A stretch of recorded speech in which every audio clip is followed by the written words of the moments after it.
Hello friends, the math सेरा की इस channel में आपका स्वागत है।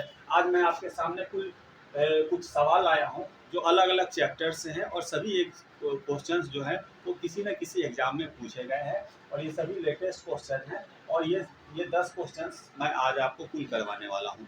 ठीक है दोस्तों, और जिन लोगों ने मेरे चैनल को सब्सक्राइब अभी तक नहीं किया है वो मेरे चैनल को कृपया कर सब्सक्राइब कर ले, नोटिफिकेशन बेल को भी ऑन कर ले ताकि मैं जब भी कोई वीडियो डालूँ सबसे पहले आपके पास पहुँचे। और इसी के साथ मेरे फेसबुक और इंस्टाग्राम पेज को भी फॉलो कर ले। आइए दोस्तों, समय को न गंवाते हुए सीधा हम सवाल पे आते हैं और सवाल को हम जल्दी से जल्द बनाते हैं।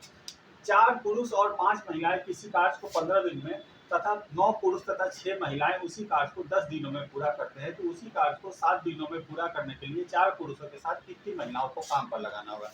ये question time and work chapter का है। ठीक है, इस सवाल को आइए कैसे हम बनाते हैं। ये बेसिक है, लेकिन ये जब आप बेसिक सीख जाओगे तो इसका ऑलरेडी कैसे शॉर्टकट होगा वो कैलकुलेशन आप खुद फास्ट करने लोगे। 4 पुरुष, यहाँ पर पुरुष के लिए हम एम ले लेंगे और महिला के लिए एफ ले लेंगे। ठीक है, तो 4m प्लस 5 ये कितने दिनों में कर रहे हैं काम? 15 दिनों में। और 9m और प्लस 6 फीमेल ये कितने दिनों में उसी काम को कर रहे हैं? 10 दिनों में। यानी कि यहाँ पे कितना हो जाएगा? 60m plus 75 female equal to 90m plus 60f। अब आप ये फीमेल को इधर ले आओ तो ये कितना हो जाएगा? 15f equal to 30m। यानी कि ये इक्वेशन क्या बनना है? 1 ये 2, यानी कि एक फीमेल जो है वो 2 मेन के बराबर है। या एक महिला जितना काम करती है उतना ही उसी काम को काम करने के लिए हमें 2 पुरुषों की आवश्यकता लगी। अब ये सवाल में पूछा जा रहा है कि उसी कार्य को 7 दिनों में पूरा कार्य करने के लिए 4 पुरुषों के साथ कितनी महिलाओं को काम पर लगाना होगा। सबसे पहले हम इसमें ये देखेंगे कि कुल कार्य कितना है। तो कार्य कितना है? 4 पुरुष और 5 महिलाएं किसी कार्य को 15 दिनों में पूरा करते हैं। तो 4 पुरुष यानी कि 4m बराबर कितना हो जाएगा? 2m। क्योंकि यहाँ पे दिया हुआ है कि एक महिला जो है वो 2 पुरुषों के बराबर होती है, यानी कि 4 पुरुष जो है 2 फीमेल के बराबर है और 5 महिलाएं पहले से हैं। तो यानी कि कुल कितनी हो जाएंगी? 7 फीमेल हो जाएंगी और 7 महिलाएं उस कार्य को कितने दिनों में कर रही है? 15 दिनों में। तो हम मान लेते हैं कि एक्स महिलाएं उसको 7 दिनों में पूरा करेंगी, चूंकि काम पूरा करने के लिए 7 दिनों में हो रहा है। तो ये 7 से ये 7 चला जाएगा, यानी कि महिलाओं की संख्या हमारे पास क्या निकल के आ जाएगी? 15। यानी कि उसी काम को 15 महिलाएं करेंगी। लेकिन इसमें सवाल में क्या दिया हुआ है कि 7 दिनों में पूरा करने के लिए 4 पुरुषों के साथ, मतलब 4 पुरुष भी उसके साथ रहेंगे। तो पहले यह ये 4 पुरुष बराबर कितना हो जाएगा भाई? 2 फीमेल। यहाँ पे एक फीमेल बराबर 2 पुरुष मेल, तो यानी कि 4 मेल इक्वल टू 2 फीमेल। तो इसमें से आप 15 में से 2 घटा दीजिए तो हमारा आंसर निकल के आ जाएगा 13 फीमेल। यानी कि इसी कार्य को 7 दिनों में पूरा करने के लिए 4 पुरुषों के साथ 13 महिलाओं की आवश्यकता पड़ेगी, जो कि आपके ऑप्शन नंबर 4 में है। दोस्तों, ये तो इसका बनाने का बेसिक तरीका हो। आइए देखते हैं इस सवाल को जल्द से जल्द कैसे बनाते हैं। 4 पुरुष 15 दिन में, यानी कि 15 चौका 60m। और फिर इसी काम को 9 पुरुष 10 दिनों में, यानी कि माइनस कर दीजिए आप 90m, यानी कि ये हो जाएगा 30m। ये प्लस माइनस में मत जाना, क्योंकि इधर भी करोगे तो माइनस में आ जाएगा। ये घटाने के बाद ये 30m ही आएगा। अब इसी तरह 5 महिलाएं 15 दिन में, यानी कि 5 महिलाएं 15 दिन, यानी कि 15 3 75 फीमेल। और फिर 6 महिलाएं 10 दिन में, यानी कि 10 6 60 फीमेल। यानी कि आपका क्या हो जाएगा? ये 15 है। यानी कि यहाँ भी आप क्या देख रहे हो कि 2m बराबर आपका 1f निकल के आ गया। ठीक है, कुल कार्य कितना है? 4 पुरुष। 4 पुरुष का मतलब 2 महिलाएं, तो 2 महिलाएं 2 फीमेल और प्लस 5 महिलाएं ऑलरेडी पहले से है, यानी कि कुल 7 महिलाएं हैं और 7 महिलाएं उस कार्य को 15 दिनों में कर रही हैं और हमको 7 दिनों में वो काम करवाना है और हमको महिलाओं की संख्या नहीं पता है। तो हम इसको सॉल्व करते हैं। ये 7 से ये 7 चला गया, यानी कि x बराबर 15 महिलाओं की हमें आवश्यकता पड़ेगी। लेकिन क्या है कि 7 दिनों में पूरा करने के लिए 4 पुरुष भी उसके साथ है। तो 4 पुरुष का वैल्यू कितना आ रहा है, 4 पुरुष बराबर 2 महिला, यानी कि 2 पुरुष जो है 1 महिला के बराबर है, यानी कि 4 पुरुष जो है वो 2 महिला के बराबर, यानी कि 15 में से 2 घटा दीजिए तो आपका आंसर निकल के क्या आएगा 13F, जो कि आपका ऑप्शन नंबर 4 है। तो ये शॉर्टकट हो गया, क्योंकि जब आप बेसिक बनाना सीख जाएंगे तो ये कैलकुलेशन करना भी आप ऑलरेडी फास्ट सीख जाएंगे। ठीक है दोस्तों, आइए अब हम लोग अगले सवाल की तरफ। दोस्तों हम लोगों ने पहला सवाल बनाया जो कि टाइम एंड वर्क चैप्टर का था। अब हम लोग दूसरा सवाल बनाएंगे, और ये दूसरा सवाल जो है क्या है सवाल, यदि मूलधन और 5 वर्षों के ब्याज का अनुपात 10:3 है तो ब्याज की दर क्या है। ये सवाल सिंपल इंटरेस्ट का है। ठीक है, सिंपल इंटरेस्ट में इसमें हमें क्या निकालना है, दर निकालना है। दर यानी कि क्या होता है, रेट। तो रेट बराबर हम जानते हैं क्या होता है, इंटरेस्ट इंटू 100 बाई पी यानी कि प्रिंसिपल, और नीचे ये क्या हो जाएगा, टाइम। ये वाले फॉर्मूले पे हमको सेट कर देना है। ठीक है, मूलधन और 5 वर्षों के ब्याज के अनुपात, तो क्या अनुपात है भाई, 10:3 है, यानी कि ये 10 जो है यही तो पी है, और ये क्या है, इंटरेस्ट है। अब आप इस, और टाइम हमको पता नहीं होगी क्या, ये कितना है 5 ईयर। अब आप इस फॉर्मूले पे सेट कर दीजिए तो आपका रेट निकल जाएगा।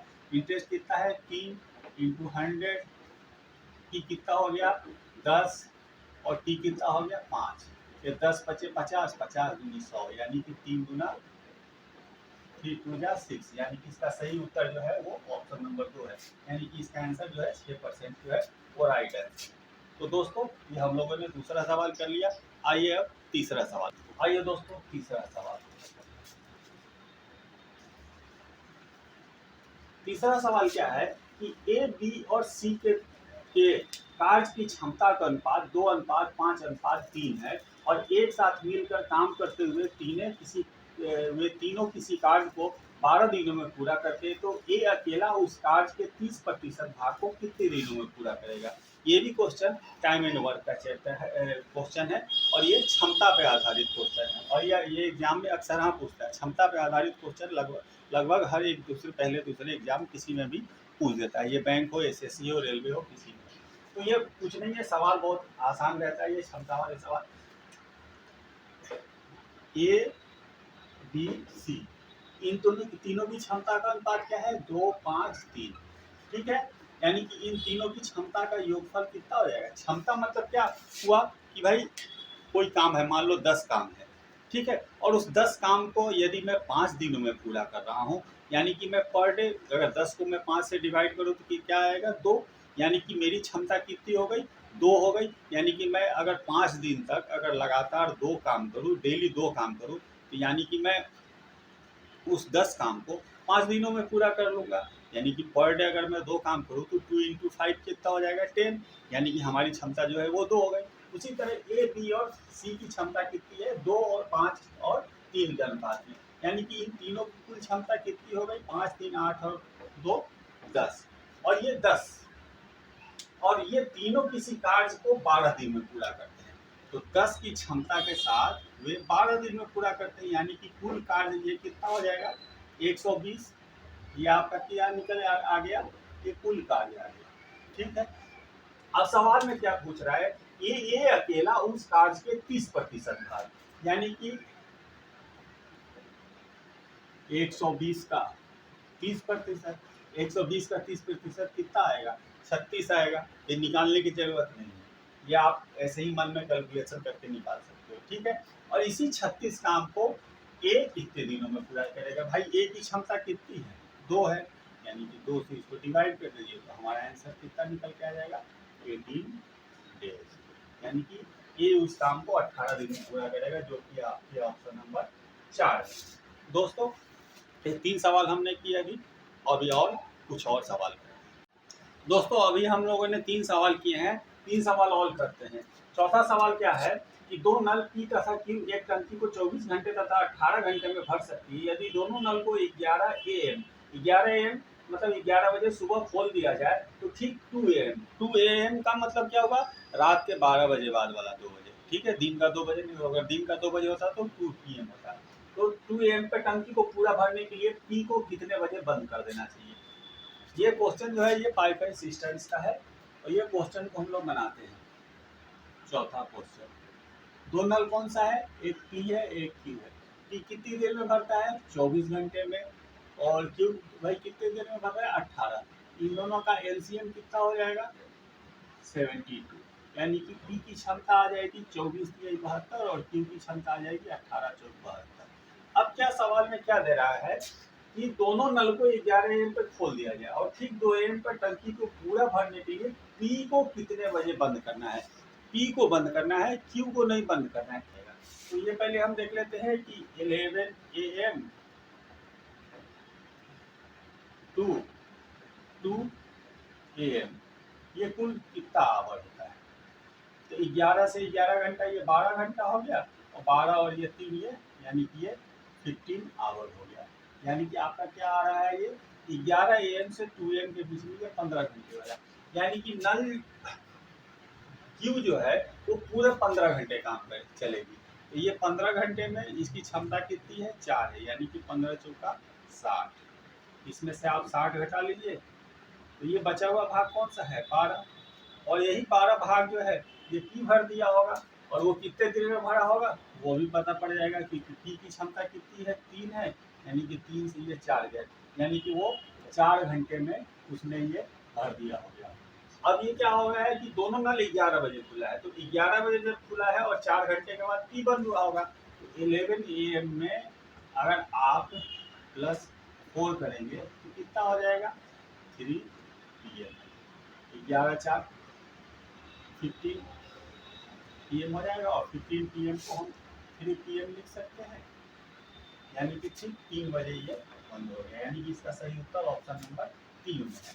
दोस्तों 5वां नंबर सवाल, सवाल क्या है कि 110 मीटर लंबी ट्रेन 60 किलोमीटर प्रति घंटे की रफ्तार से जा रही है। यदि कोई व्यक्ति ट्रेन की विपरीत दिशा में 6 किलोमीटर प्रति घंटे की रफ्तार से दौड़ रहा हो तो बताइए ट्रेन उस व्यक्ति को कितने सेकंड में पार करेगा।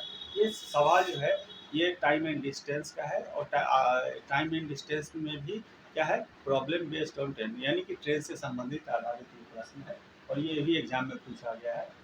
अब हम ये जानते हैं कि ट्रेन जब दो ट्रेन या दो व्यक्ति अपोजिट डायरेक्शन में जुड़े तो उन दोनों का स्पीड प्लस हो जाता है। यदि सेम डायरेक्शन में चले तो स्पीड जो है उन दोनों का माइनस हो जाएगा। यहाँ पे क्या है कि ट्रेन की रफ्तार 60 किलोमीटर प्रति घंटा और व्यक्ति की रफ्तार कितनी है, 6 किलोमीटर प्रति घंटा, और ये दोनों विपरीत दिशा में चल रहे हैं, यानी कि इनका रिलेटिव यानी कि सापेक्ष गति, यानी कि इन दोनों का चाल जो है वो जुड़ जाएगा। ये क्वेश्चन नंबर 5, चौथा हम लोगों ने कर लिया है। ये क्वेश्चन नंबर 5, यानी कि 60 और +6, यानी कि ये 66 किलोमीटर पर आवर। ठीक है, ट्रेन उस व्यक्ति को कितने में पार कर जाएगी, ये पूछ रहा है। ट्रेन जो है वो मान लो कोई व्यक्ति खड़ा है और ट्रेन उस व्यक्ति को पार करेगा, तो ट्रेन को उस व्यक्ति को पार करने में क्या होगा, तो ट्रेन जो है अपनी खुद की लंबाई पार करेगी।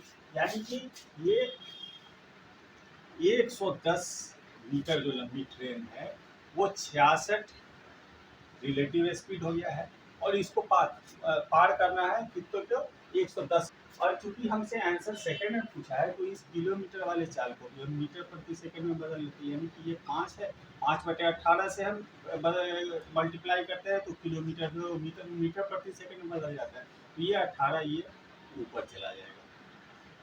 ठीक है, ये 5 से चला गया ये 22 बार, और 22 से चला गया ये 22×3 66, और 3 से ये चला गया 6, यानी कि उस व्यक्ति को पार करने में ट्रेन को 6 सेकंड लगेगा, जो कि आपके ऑप्शन नंबर 2 में।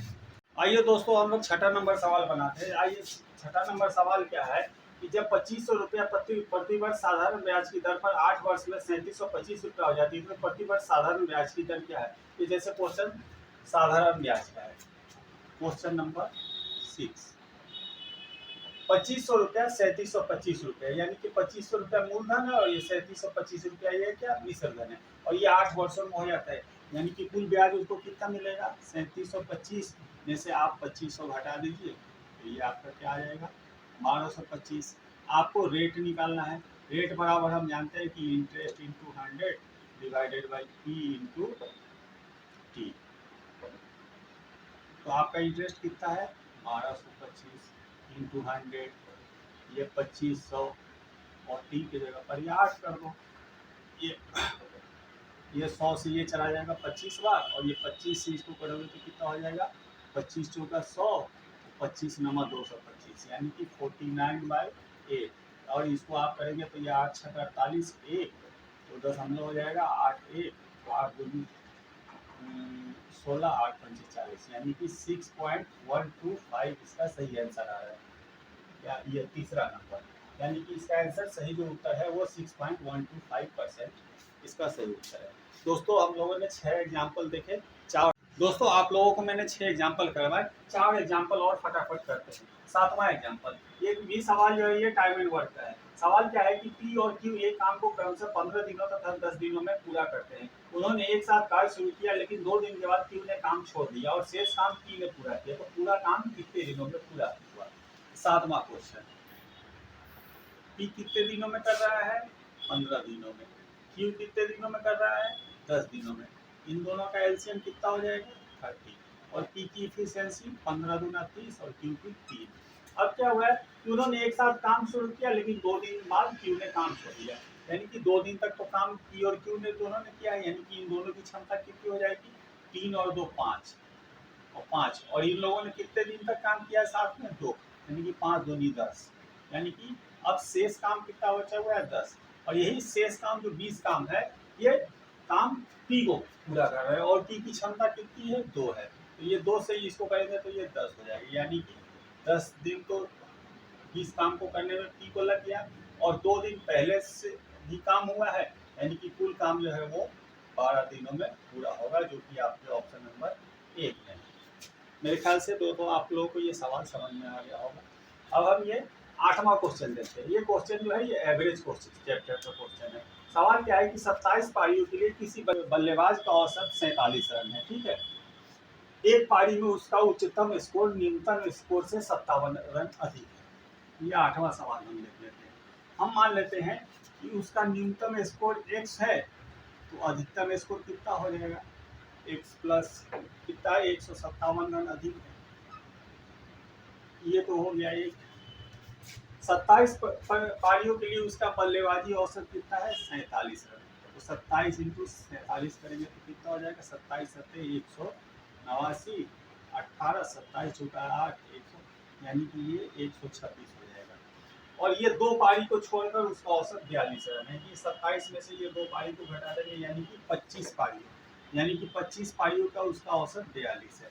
तो ये कितना हो जाएगा 25 दूनी 50 तो 100, 25 चौका 100 और 5 यानी कि 105। अब ये इन दोनों का डिफरेंस कितना हो जाएगा 9 है, ये हो गया और ये 2 हो गया, यानी कि इन 2 पारियों के बीच में, यानी कि 2 पारी के बीच में उसने 219 रन बनाए हैं, और एक पारी में उसका न्यूनतम स्कोर हमने मान लिया 1 है, और अधिकतम स्कोर जो होगा वो बता रहा है कि क्वेश्चन जो न्यूनतम स्कोर से 1 अधिक है 157 अधिक है, यानी कि इन दोनों को जोड़ेंगे तो क्या हो जाएगा 2x प्लस 157 इक्वल टू 219, यानी कि 2x इक्वल टू 219 में से इसको घटाएंगे तो कितना हो जाएगा 157 को 43 यानी कि x बराबर 31 हो गया, यानी कि x जो है ये आपका उसका लोएस्ट स्कोर हो गया। ये जो हमने न्यूनतम माना था उसका न्यूनतम स्कोर अगर पूछा जाए तो 31 हो जाएगा, और अधिकतम क्या हो जाएगा इसी आप 157 में ये 31 जोड़ दो तो ये कितना हो जाएगा 188 रन, यानी कि उसका अधिकतम स्कोर 188 रन है, जो कि आपके ऑप्शन नंबर 3 में है। दोस्तों हम लोगों ने ये 8 एग्जाम्पल किए, 2 एग्जाम्पल और दोस्तों आपके सामने ये 9वां एग्जाम्पल है। सवाल क्या है, ये डिस्काउंट चैप्टर का सवाल है। ये सवाल क्या है कि रिया 30% की एकल छूट तथा 25% और 5% के 2 क्रमिक छूट के बीच निर्णय नहीं ले पा रही थी। यदि दोनों को 3,840 रुपए की खरीदारी पर दिया जा रहा हो तो दोनों छूटों में अंतर क्या है। मतलब कहने का मतलब है कि रिया एक दुकान में गई है और उसको 2 टाइप का डिस्काउंट का ऑफर किया गया है। एक उसको बोला गया है कि भाई अगर आप एक सिंगल डिस्काउंट लेना चाहते हो तो आपको 30% का डिस्काउंट मिलेगा, और दो अगर सक्सेसिव डिस्काउंट चाहिए तो आपको 25% और 5% का, पहले 25% का और फिर 5% का डिस्काउंट दिया जाएगा। और उसकी खरीदारी करनी है किसकी, दोनों 3840 की खरीदारी पे होगा। तो सबसे पहले आपको ये देखना पड़ेगा कि ये 30% की एकल छूट, तो ये तो पता है कि पक्का है कि ये 30% का डिस्काउंट नहीं मिला है। ये 25% और ये 5% का सक्सेसिव डिस्काउंट क्या होता है, ये 9 माह 25% और 5% का सक्सेसिव डिस्काउंट, यानी कि 25 गुने 5, तो ये तो सभी लोग जानते होंगे, 25 चौका 100 और ये 30 और माइनस ये करेंगे तो 1.25, यानी कि यहाँ पे कितना आ जाएगा भाई, ये आ जाएगा 28.75। ठीक है, और एक छूट उसको 30% की मिल ही रही है, और दूसरी छूट जो उसको कितनी मिलेगी 28.75%, यानी कि उसके लिए जो छूट जो है ये पहले वाला ही छूट जो है वो ज़्यादा अच्छा है। तो दोनों छूटों के बीच में अंतर क्या है, अब हम पर्टिकुलरली 3840 का 30% और ये 25 और 5% का जो सक्सेसिव डिस्काउंट 28.7% आया है, ये ना इन दोनों इसका 3840 का निकाल के हम सीधा ये देख लेते हैं ये 30% और 28.75 के बीच का डिफरेंस क्या है, यही तो उन दोनों के बीच का डिफरेंस होगा, यही तो उन दोनों के बीच में के छूटों का डिफरेंस होगा। तो हम डायरेक्ट 3840 का 1.25% निकाल लेते हैं, क्या आ जाएगा भाई, ये जीरो से ये चला गया तो ये नीचे 100 हो जाएगा, ये 25 25 100, 25 चौका 100। ठीक है, ये एक जीरो से ये एक जीरो चला गया, ये 4 से काट देते हैं भाई इसको, 4 9 36 और 2 4 6 24, यानी 5 से 5 दूनी 10 और 2 से कट जाएगा तो ये आ जाएगा हमारा आंसर क्या आ जाएगा 48 रुपये, यानी कि उसको इन दोनों, एक तो ये हो गया कि 30% का जो एकल छूट है वही उसके लिए फायदेमंद है, क्योंकि 25% और 5% का दो क्रमिक छूट मिलने के बाद उसका सक्सेसिव डिस्काउंट जो आ रहा है वो 28.7% का 75% आ रहा है, इसलिए हमारे लिए पहला ही डिस्काउंट अच्छा है। और दोनों में के छूट के बीच का अंतर क्या है, तो 1.25% और 3840 की खरीदारी करनी है तो 3840 का हमने 1.25% निकाल दिया, जो कि 48 रुपये आया, जो कि आपके ऑप्शन नंबर 3 में है।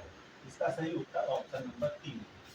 अब आइए दोस्तों हम लोग 10वां एग्जाम्पल जल्द से जल्द बनाते हैं। सवाल क्या है, एक आयत की लंबाई तथा चौड़ाई को क्रमशः 8% तथा 5% बढ़ाया जाता है तो उसके क्षेत्रफल में कितने प्रतिशत की वृद्धि होगी। Question number 10।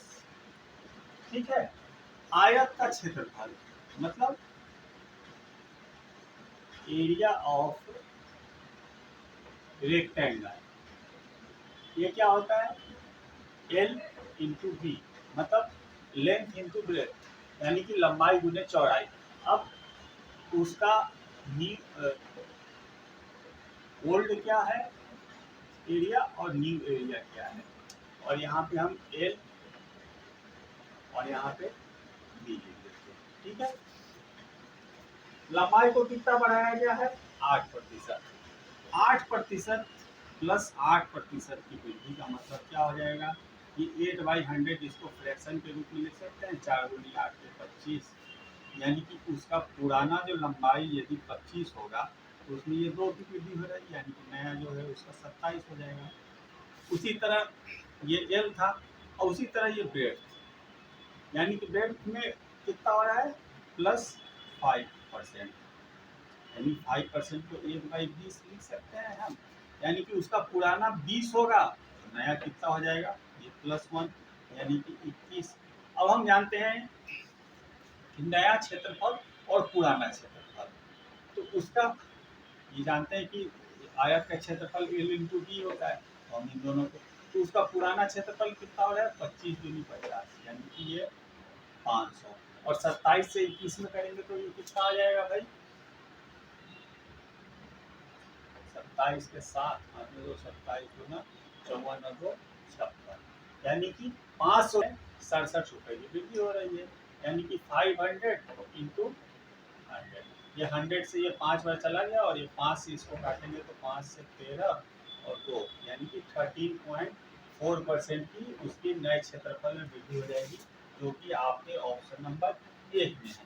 तो दोस्तों, आज आपके सामने मैंने ये 10 क्वेश्चन रखे, जो सभी की सभी एग्जाम में पूछे हुए हैं और सभी को मैंने आपको बना के दिखाया, जो अलग अलग चैप्टर से थे। मेरे ख्याल से दोस्तों आप लोगों को ये वीडियो पसंद आया आया होगा। अगर यदि मेरा भी ये वीडियो पसंद आया हो तो मेरे चैनल को सब्सक्राइब करना ना भूलें और फेसबुक और इंस्टाग्राम पेज को भी फॉलो करें। इसी तरह मैं आपके लिए हमेशा जो है और भी नए नए क्वेश्चंस, नए नए तरह के क्वेश्चंस आपके लिए लेकर आते रहूँगा। Okay, bye.